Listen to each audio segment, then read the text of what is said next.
आप शुरू कीजिए। बोलो श्री प्राणनाथ प्यारे की जय। बोलो श्री सतगुरु महाराज की जय। सभी सुंदर साथ के चरणों में कोटि कोटि प्रणाम जी। मेरी रूह तू आँखां खोल, अमृत बरस रहा। मेरी रूह तू आँखां खोल, अमृत बरस रहा। इस समय बड़ा अनमोल, अमृत बरस रहा। ये समय बड़ा अनमोल, अमृत बरस रहा। ये मेरी रूह तू आँखां खोल के, अमृत बरस रहा। सतगुरु बन पिया धाम से आए, सतगुरु बन पिया धाम से आए। मूल बतन रूह को दिखलाए, मूल बतन रूह को दिखलाए। ले चले रंग महल की ओर के, अमर बरस रहा। ये समय बड़ा अनमोल, ये अमृत बरस रहा। जमुना जी के साथ घाट में झीलन, जमुना जी साथ घाट में झीलन। नूरी सिनगार नूरी बस्तर भूखन, नूरी सिनगार नूरी बस्तर भूखन। शोभा का नहीं कोई छोड़ के, अमृत बरस रहा। शोभा का नहीं कोई छोड़ के, अमृत बरस रहा। ये समय बड़ा अनमोल, ये अमृत बरस रहा। कुंज निकुंज बट पीपल चौकी, कुंज निकुंज बट पीपल चौकी। पांच बौम ऊंची है चांदनी, पांच बौम ऊंची है चांदनी। केलन के दिख सब टोके, अमृत बरस रहा। ये समय बड़ा अनमोल, ये अमृत बरस रहा। कुंज निकुंज बट पीपल चौकी, कुंज निकुंज बट पीपल चौकी। पांच बौम ऊंची है चांदनी, पांच बौम ऊंची है चांदनी। केलन के देखे ठोर के, अमृत बरस रहा। केलन के देखे ठोर के, अमृत बरस रहा। ये समय बड़ा अनमोल, के अमृत बरस रहा।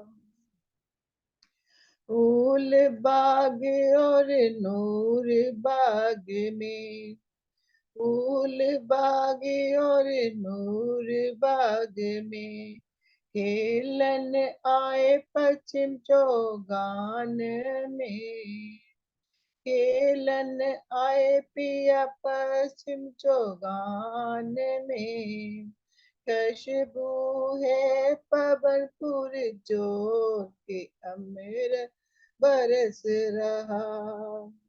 खुशबू है पवनपुर जोर के अमृत बरस रहा। ये समय बड़ा अनमोल अमृत बरस रहा। लाल चबूतर की शोभा मन भावन, लाल चबूतर की शोभा मन भावन। राज क्षमा बेटे संग रोहन, राज क्षमा बेटे संग रोहन। पशु पंखी करे कलोल के अमृत बरस रहा। ये समय बड़ा अनमोल के अमृत बरस रहा। कड़ो कली मावन और मधुबन, कड़ो कली मावन और मधुबन। झूला झूलन आए ताड़वन, झूला झूलन आए ताड़वन। आवाज नहीं आ रहा दीदी। के दिया सब खोल के अमृत बरस रहा।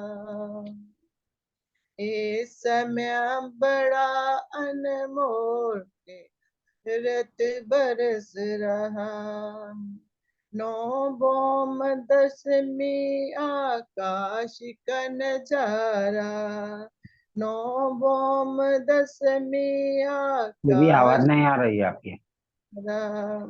गुमटियां गुरज हरी की आ रही है। अपारा, गुमटियां गुरज की अपारा।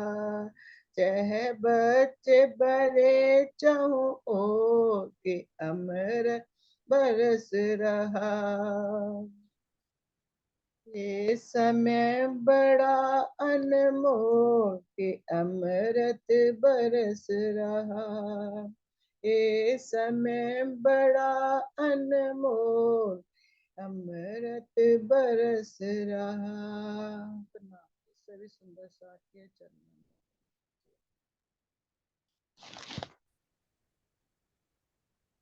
धन्यवाद ममता दीदी। शुरू करते हैं सुंदर साथ जी। प्रथम लागू दुई चरण को, धनिये न छुड़ाइयो खीन। लाख तली लालेड़िया, मेरे जीव के ही जीवन। इन पाँव तले पड़ी रहूं, धनी नजर खोलो बातून। पलना वालू निरखु नेत्रे, मेरे जीव के ही जीवन, मेरे जीव के ही जीवन। श्री बंदो सतगुरु चरण को, करूं सो प्रेम प्रणाम। अशुभ हरण मंगल करन, धनि श्री देव चंद्र जी नाम। श्री प्राणनाथ निज मूल पति, श्री मेहराज सुनाम। तेज कुंवर श्यामा युगल, जिको पल पल करूं प्रणाम। पिया जिको पल पल करूं प्रणाम। प्रणाम जी, प्रणाम जी। सभी सुंदर साथ जी को प्रेम प्रणाम जी।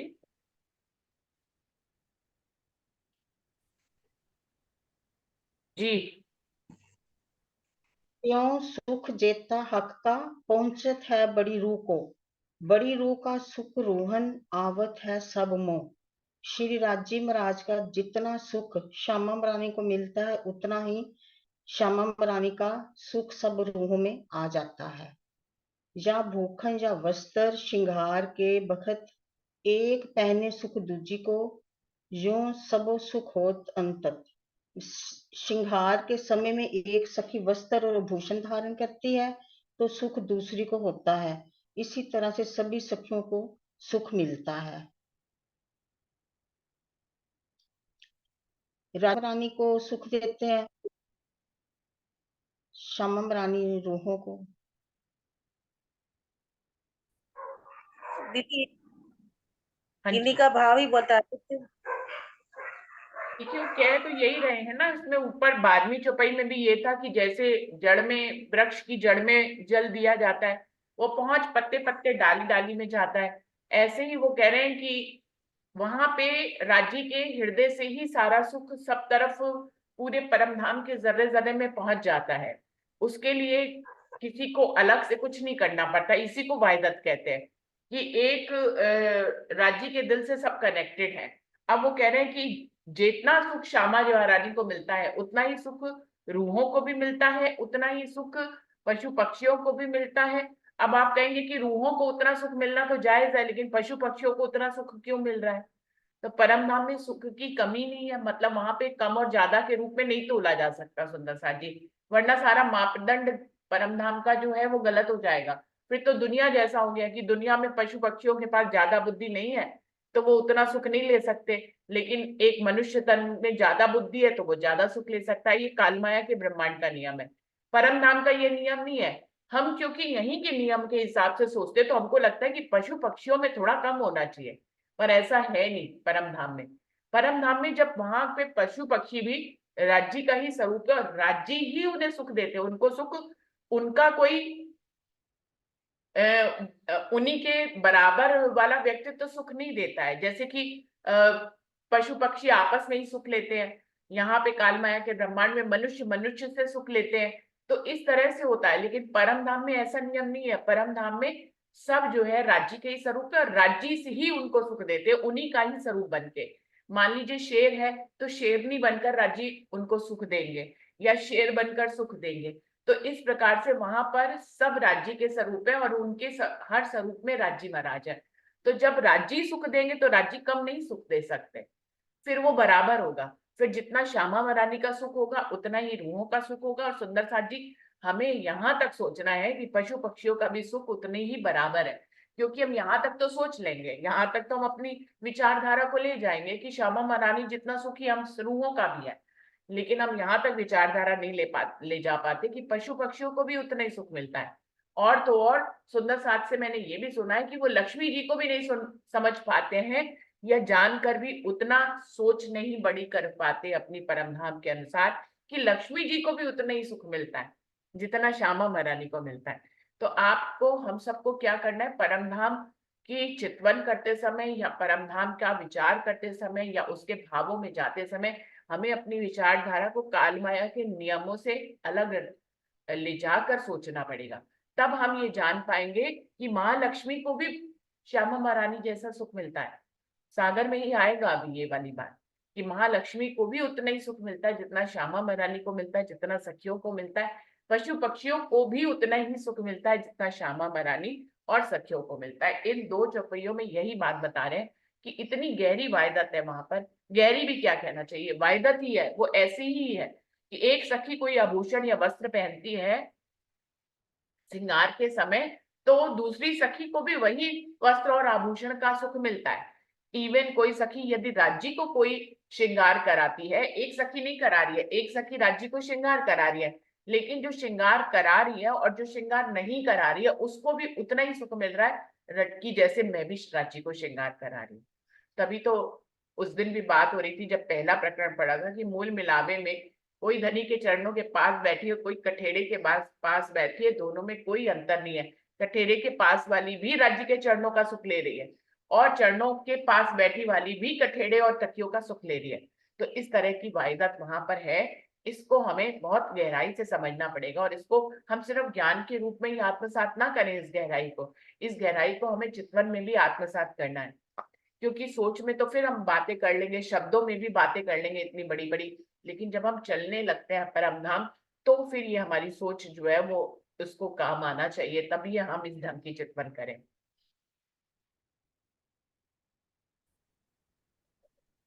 जी। चौपाई 15। या जो बखत आरोगने का या कोई अर्श लज्जत, सो एक रूह से दूसरी सुख देख कहे पावत। भोजन के समय या परम धाम की किसी अन्य प्रेममयी लीलाओं के समय किसी सखी को मिलने वाला आनंद देखने वाली या कहने वाली सखियों को भी प्राप्त हो जाता है। भावार्थ है, संपूर्ण परम धाम स्वलीला अद्वैत होने से पूर्ण रूपेण जागृत है। वहाँ किसी से कोई भी बात छिपी नहीं रहती।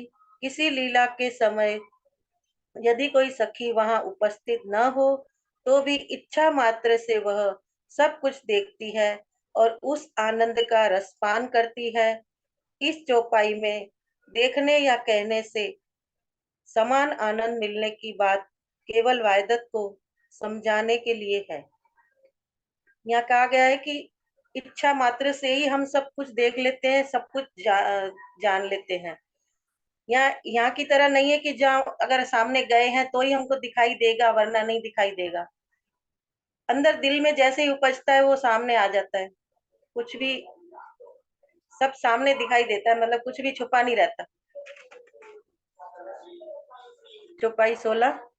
ए सुख बातें अर्श की अलेखे अखंड, क्यों बरनों में इन जुबा बीच बैठ इन इंद। परम धाम के आनंद की ये बातें अखंड और अनंत है, अर्थात मानवीय बुद्धि से समझ में न आने वाली है। वहां की लीला का वर्णन मैं इस झूठे संसार में बैठकर इस झूठी जुबान से कैसे करूं। वहां का वर्णन मतलब इस झूठी जुबान से कर ही नहीं सकते, क्योंकि यहाँ हम यही सोचते हैं कि जहाँ बैठे वही दिखेगा, जहाँ हम जा रहे वही दिखाई देगा, जो बोलेंगे वही सुनाई देगा। ऐसा नहीं है, वहां मत इच्छा मात्र से ही सब कुछ हमारे सामने आ जाता है। कुछ भी करने की कहने की जरूरत नहीं पड़ती, वहां सिर्फ अंदर से इच्छा लेते ही सामने प्रकट हो जाता है वो सब। बिल्कुल बिल्कुल सही कह रहे हैं। वहां पे क्योंकि परम धाम अनंत है ना, हम हमारी बुद्धि यहाँ की जो है वो छोटी है, वो अनंत को नहीं समझ पाती है, और वहां पे अनंत है हमारी बुद्धि जो है, और विचार सारे वहां पे अनंत पे है। तो परम धाम में ये सिर्फ लीला मात्र की है कि राजी सबको घुमाने के लिए कभी पुखराज ले जाते हैं, कभी हौज कौसर ले जाते हैं। वरना तो आप अगर हौज कौसर का सुख परम धाम मतलब रंग महल में बैठे बैठे लेना चाहे ना, तो हौज कौसर आप वहीं बैठे बैठे हौज कौसर पहुंच जाएंगे। आपको किसी सुखपाल पे जाने की जरूरत नहीं है, या आपको कोई रास्ते नापने की जरूरत नहीं है। लेकिन लीला मात्र के लिए राजी महाराज सुखपालों का भी सुख देना चाहते तो सुखपालों में भी बिठाते हैं, कत्तरबा में भी बिठाते हैं, और हमें हौज कौसर ले जाते हैं। वरना रंग महल में बैठे बैठे आप हौज कौसर का सुख ले सकते हैं। वहां पे दृष्टि इतनी छोटी नहीं है कि हमें हमारे सामने कोई दीवार आ जाए, कोई थंब आ जाए तो हमें दिखाई नहीं देगा। वहां पे पारदर्शी नजर है, आप रंग महल में बैठे बैठे पुखराज पहाड़ हौज कौसर को देख सकते हैं। तो वहां की नजर में कोई भी दरवाजे खिड़कियां थंब नहीं आते हैं, आप उसके पार तक की पक्षों को देख सकते हैं यूं ही आनंद के रूप में। आपका मन है कि आप फूल बाग में जाएं और वहां पे फूलों का सुख ले, तो आप जहां बैठे हैं अपने किसी भी कमरे में विश्राम कर रहे हैं, चाहे 5वीं भूमि में बैठे हैं चाहे 3री भूमि में बैठे हैं, आप फूल बाग के फूलों का सुख लेने लग जाएंगे। तो वहां पे इच्छा मात्र से होता है। लेकिन सुंदर साथ जी वहां पे इच्छा भी एक सी होती है, किसी एक सखी की इच्छा नहीं होगी कि वो फूल बाग जाए, वहां पे सभी की इच्छा होगी एक साथ की फूल बाग जाए। और जब सभी की इच्छा हो जाती है तो फिर राज्य लेके ही चले जाते हैं हम लोगों को। तो इस तरह की लीला है, अति सुंदर लीला है, क्योंकि ये वायदत का सागर चल रहा है 3रा। तो ये वायदत को आत्मसात करना बहुत जरूरी है, क्योंकि इसी वायदत की कालमाया के ब्रह्मांड में भी जरूरत है। अगर हम वायदत के सिद्धांत को समझ जाएंगे तो थोड़े बहुत जो झगड़े रहते भी हैं विचारों में, जो मतभेद, झगड़े नहीं कहना चाहिए, मैं गलत शब्द बोल गई, विचारों में जो मतभेद रहता है वो भी खत्म हो जाएगा अगर वायदत यहाँ पे भी घटित होने लगे परम धाम की। तो फिर किसी का विचार अलग होएगा ही नहीं, वहां पे हर रूह का विचार एक जैसा है। सबको पुखराज पहाड़ जाना है, एक को जाना है तो सबको जाना है। ऐसे ही यहाँ पे कालमाया के ब्रह्मांड में भी विचार इतने मिलने लगे तो अति सुंदर होगा। हाँ, एक एक ग्रुप के तो मिलते हैं, जैसे कि ये आज की जो हम लोग की जूम मीटिंग होती है तो यहाँ सबके विचार मिलते ही है, कोई ऐसा नहीं होता कि नहीं मिले। ऐसे ही सबके विचार, पूरे ब्रह्मांड में सबके विचार मिलने चाहिए, तो वायदत का स्वरूप एक दिखाई दे सकता है। प्रणाम जी। जी सभी सुंदर साथ को प्रेम प्रणाम जी। मैं नेक कही इन बीत की, 100 अर्श में वेद बेसुमार, इन सुख बानी क्यों कहूँ जाको वार न पार। इस प्रकार परमधाम में प्रेम और आनंद की एक दिली में सरोबार अनंत लीलाएं है, जिनके बहुत ही थोड़े से अंश का मैंने वर्णन किया है।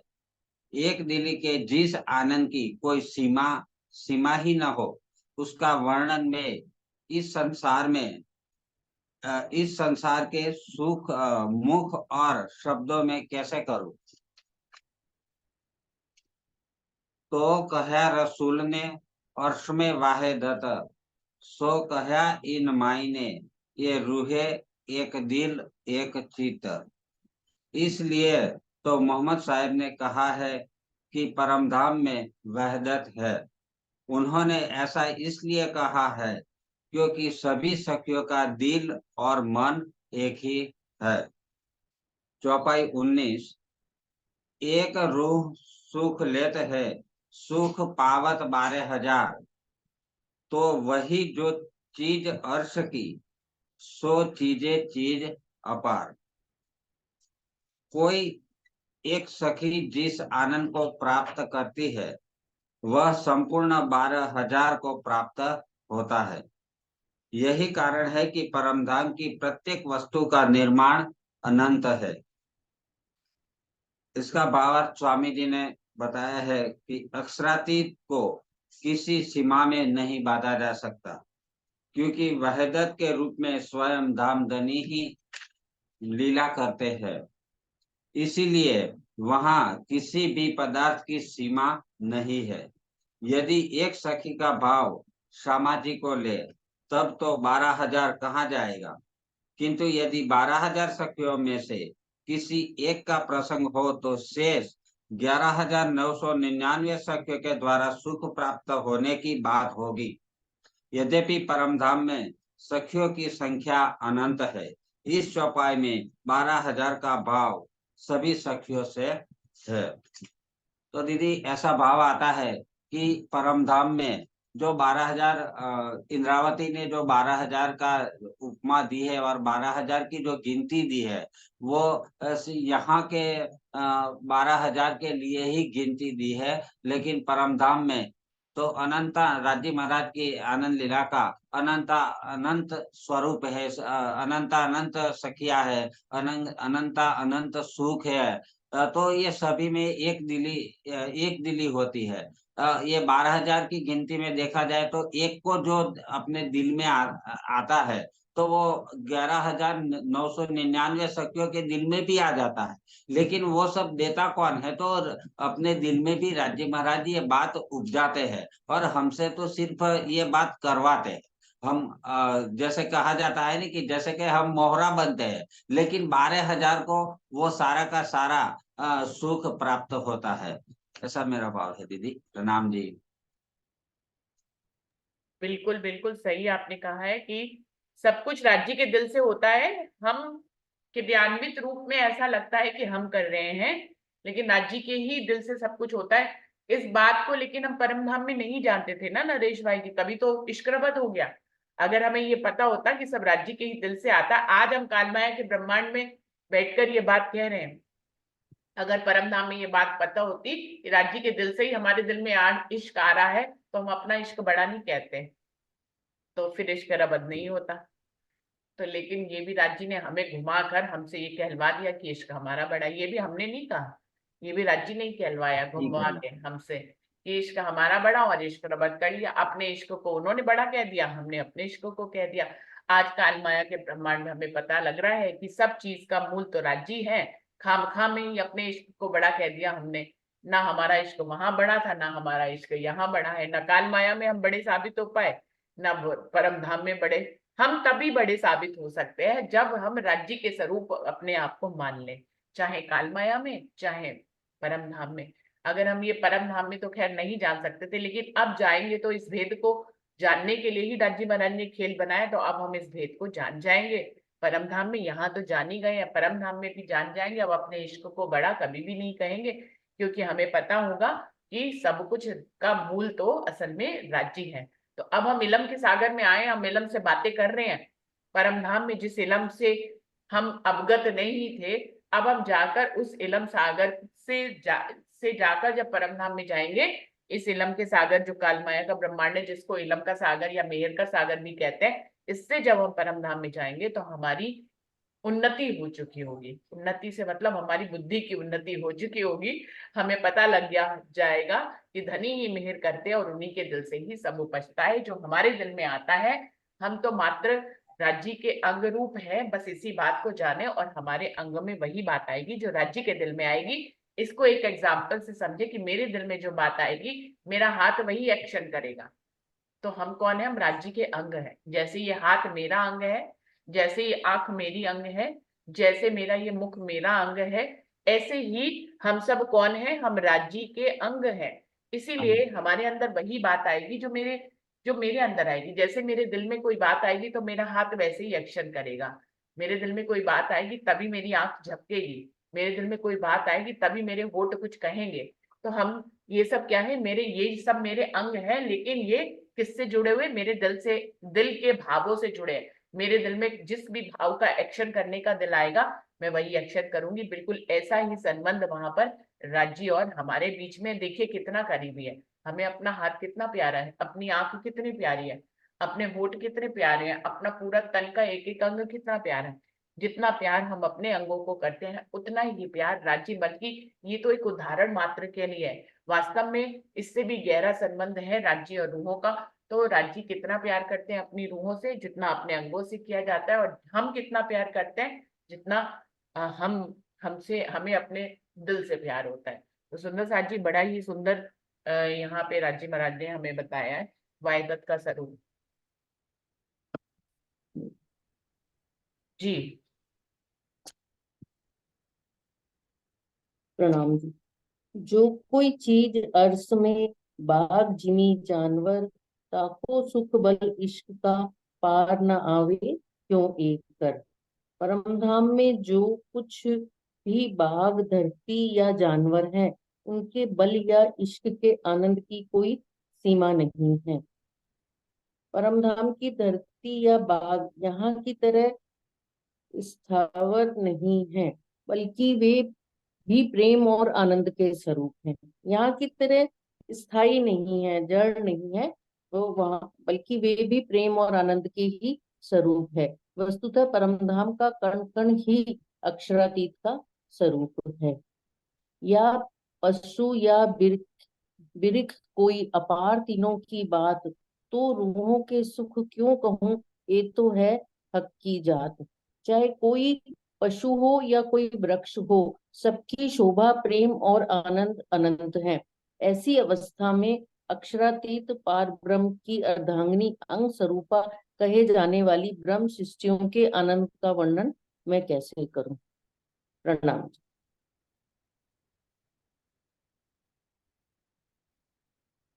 देखिए सुंदर साथ जी, यहाँ पे वही बात आ गई जो अभी पहले कर रहे थे कि पशु पक्षियों को भी राज्य राज्य का ही स्वरूप है, और उनको सुख देने के लिए भी राज्य उन्हीं के जैसा रूप धारण करते हैं। तो इसीलिए तो उनका भी सुख और आनंद अनंत हो गया। जैसे श्यामा महारानी सखियों का आनंद अनंत है, वैसे ही महालक्ष्मी का भी आनंद आनंद अनंत है। ऐसे पशु पक्षियों का भी आनंद अनंत है। इवन सुंदर साथ जी इससे भी और आगे जाना है, जो जवेरों की पुतलियां हैं, जो हमें लगता है दीवारों पे बनी हुई है, वो भी चेतन है और उनके भी सुख अनंत है। वहां के थंबों के, जमीन के, आसमान के, वायु के, अग्नि के, जितने भी तत्व हैं वहां पे सबके सुख अनंत है, क्योंकि वो सब राज्य के स्वरूप है और राज्य सबको सुख देते हैं। पशु पक्षियों से भी आगे आपको समझना है, थंब और दीवालों तक उसके सुख अनंत है। वहां पर कोई भी फूलों के भी सुख अनंत है। मतलब ऐसे लगता है हम फूलों से सुख ले रहे हैं, फूल भी हमसे सुख ले रहे होते हैं उतना ही, क्योंकि वो भी चेतन है। वो भी जो है वहां पर चेतन स्वरूप माने जाते हैं। हम और दिवाले भी चेतन है, तो वो भी हमसे सुख लेती है। हम उनसे सुख लेते लेते हैं, लेकिन वो भी हमसे सुख लेती है, क्योंकि वहां पे अनंत अनंत है। आपको इसी तरह की गहरी समझ से परम धाम को समझना पड़ेगा। वहीदत का ये गहरा सिद्धांत अगर हमारे घर दिल में, यहाँ कालमाया के ब्रह्मांड में हमारी आत्म और जीव के अंदर समाविष्ट हो गया, तो कहना ही क्या। जितनी बातें कही जा रही हैं इबादत के बारे में, ये बहुत ही अनंत स्वरूप से सोचने वाली हैं। एकदम से आप जाहिरी नजर से इन अनंत बातों को नहीं सोच पाएंगे कि थंब और दिवाले भी सुख लेते हैं, वहां पर फूल भी सुख लेते हैं, हम तो उनका सुख लेते ही लेते हैं, खिड़की और दरवाजे भी हमसे सुख लेते हैं, राजी महाराज से सुख लेते हैं। इसलिए वहां पे जर्रे जर्रे का सुख अनंत है। वहां पे किसी भी के भी सुख को किसी भी लिमिटेशन में नहीं बांध सकते हैं। इसी को वायदत कहते हैं। बोलिए श्री प्राणनाथ प्यारे की जय। बोलिए श्री सद्गुरु महाराज की जय। पन्ना धाम की जय। सर्व सुंदर साथ की जय। प्रणाम जी, सभी सुंदर साथ जी को प्रेम प्रणाम जी।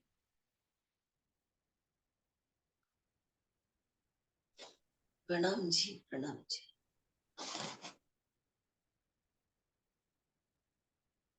प्रणाम जी सभी सुंदर प्रणाम साथ जी, को। प्रणाम जी, प्रणाम।